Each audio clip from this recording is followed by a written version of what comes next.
Hello, my name is Dimitrov. This is my final submission for Studio 2, and this is my game, Ars Storm. The 3D assets. My main 3D asset is the rover and the landing pad of the rover.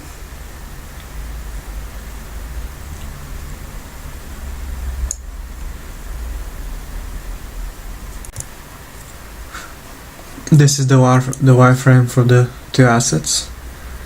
I've given more detail on the rover because it is the main asset of the game.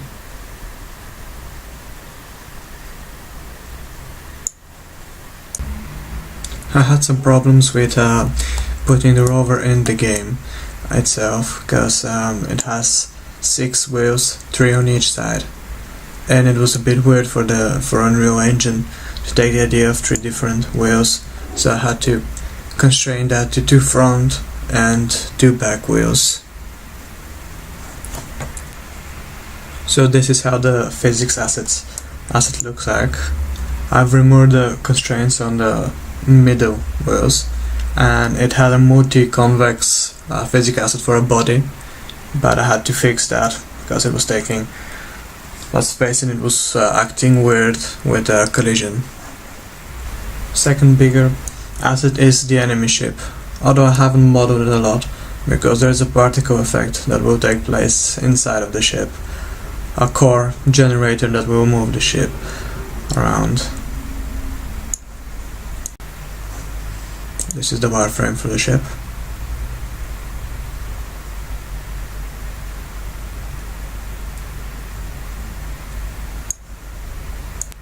And this is how it looks in the engine. Has a particle effect as a generator for the movement.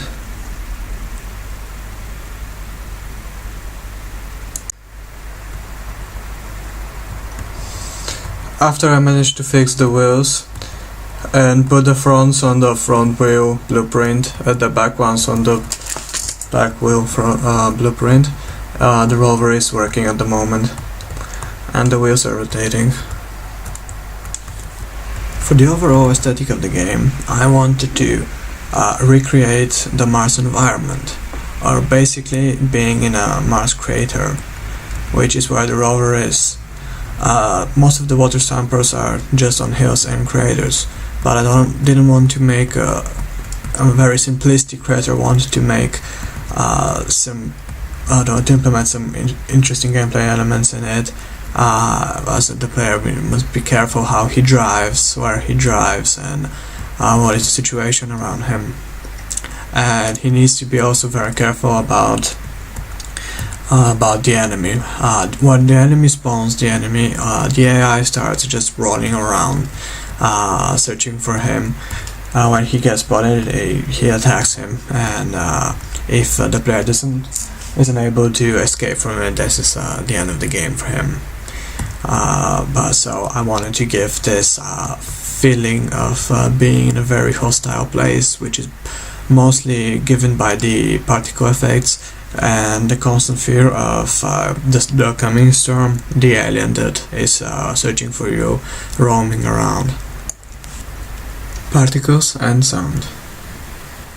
The main idea of the game is that you're in a storm, or rather that a storm is coming really fast, and you need to finish your objective, which is to collect water samples before the storm hits.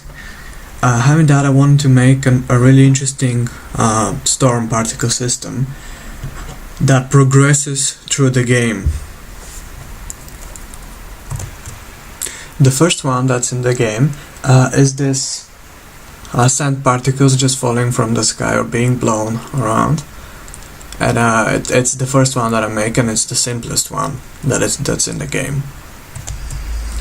The second one that's in the game, and it's a bit simpler, is this clouds that just appear above the sand. The third is dust clouds and sand particles being blown away. This is the level 2, as I call it, because it's the second particle system that's bounced that makes the storm feel bigger and better. It spawns around 36 seconds after the beginning of the game. And this is the fourth and last sandstorm. It is the biggest and most severe sandstorm that spawns in the game, and basically it's the end of the game for the player. It gives, after the sandstorm is spawned, it gives the player around 90 seconds of free time so he can find the last water samples. But if he hasn't found most of them by then, it will be really hard. So it's basically challenge against the time. Can you find the water samples before the big storm hits? Another particle system that I made is the power generator for the alien, basically for the NPC, which I really like because it's spherophores colliding with each other creates energy. The last particle system that I made is to aid the player to find the water around the level. Basically the water on Mars is found in mud mostly, which is black, and I want to show this to create a particle emitter, which is this one.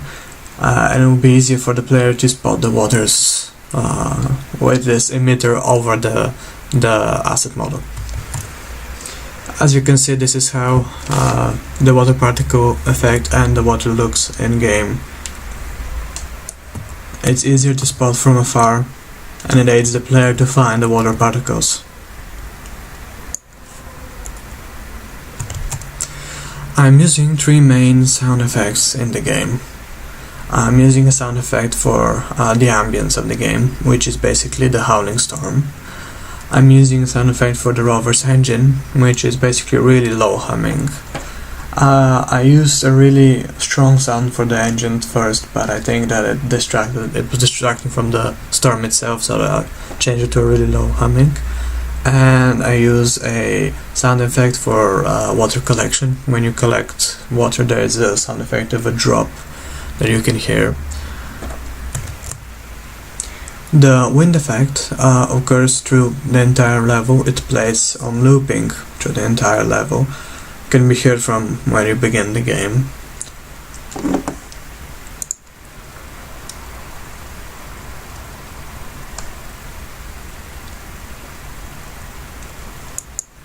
I really like it because it adds to the suspense of the game, and to the fact that there is a storm incoming and that the player needs to react to it accordingly. Gameplay and technical changes. One of the main changes that I made was how the energy system in the game worked. I wanted to change how the energy felt and what was it part of the gameplay. As how the energy system works is basically you can move around when you have energy, of course, and you recharge your energy by pressing Q, which makes the rover immobile but slowly charges your energy.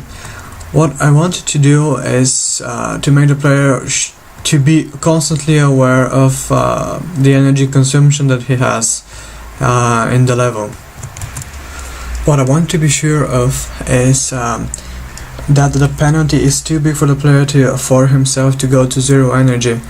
So what I had to do is I had to do so that if the player goes to zero energy, then the game ends for him because the rover cannot move. So constant recharge is very important for the game.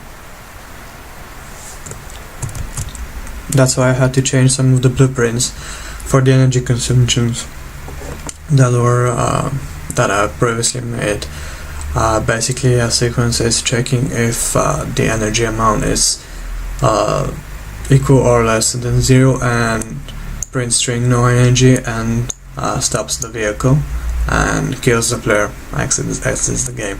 So it's very important for the player to recharge his energy pressing Q and holding Q, of course on his own risk, because he could be chased by the enemy or be in a severe storm situation at this moment. Another thing that I had to add was the system that is spawning the particles emitters or the storms basically, and it's really easy. It uses event tick system, with certain delays, with 30 seconds and 50 seconds for the last storm. And a spawn emitter attaches the particle effect to the mesh, and it is destroyed where the mesh is, where the particle effect finishes, and then another one starts. That's how in 30 seconds you get the dust clouds, the next 30 seconds you get the level 2 storm, and after 50 seconds, the last 50 seconds, you get the level 3 storm, which basically signifies the end of the game. As you can see at the beginning, there are no particle effects. The storm is just coming.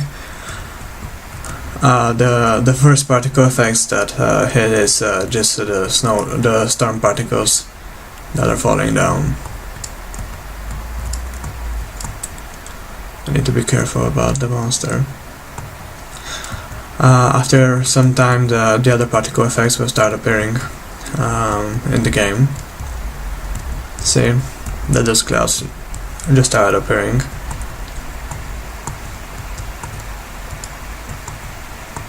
Making the storm a bit more severe, but still nothing that special.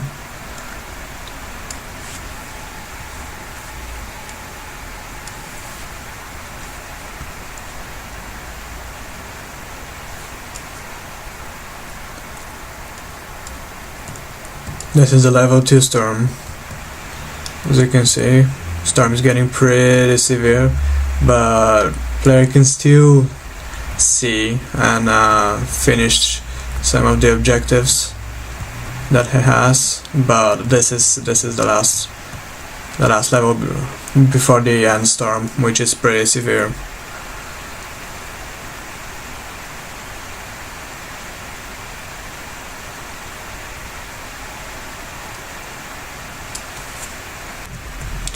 As you can see, it's really easy early in the game to navigate around the level. Although there is a storm, it's not that bad. What I wanted to do was to do this 1 minute, which is for the player to finish the objective, if he can, because the coming storm will make it really hard afterwards to do it. This is how the last level of the storm looks in game.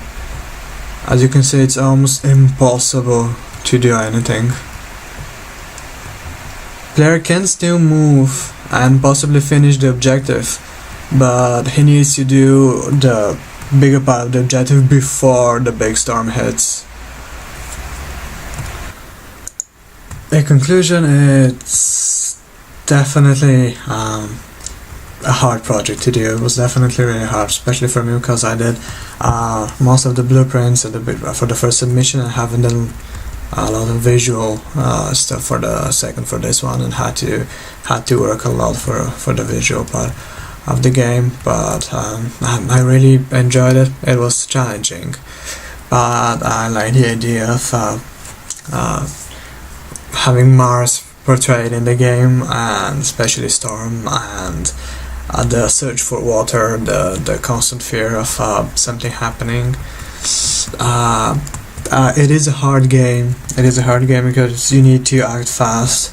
You need to be a bit lucky. You need to be constantly aware of what's going around you and react to that. You need to be careful of your energy consumption. You need to be careful of the storms, the severity of the storms around you, and it was difficult to make up, but I think it looks nice, and it definitely plays fun.